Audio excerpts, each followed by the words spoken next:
In today's video, I'm going to teach you how to add stroke on one side in Figma individual strokes in Figma. This is perfect when you want a clean divider line, a subtle underline, or a highlight on just one edge without drawing extra shapes.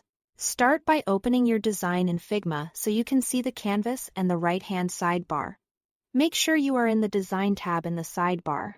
Now, click to select the layer you want to style.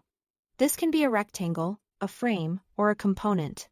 If you are working inside a group or a nested component, you may need to double-click to target the exact layer you want.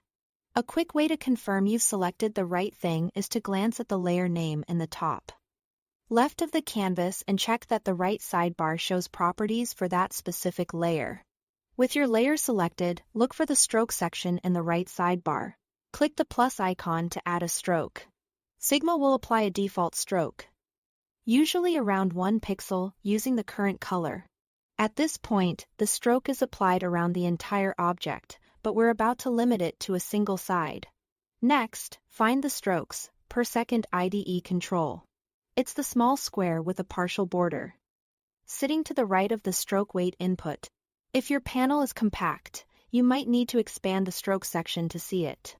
Click that icon, and you'll see options to target specific sides of your layer.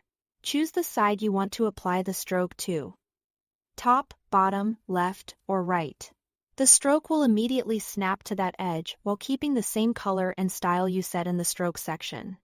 You can adjust the weight value to make it thinner or thicker, and you can change the color as needed. Keep in mind that, by default, the color applies to all active sides of that stroke. If you need more control, select Custom. This lets you set different weights for multiple sides independently.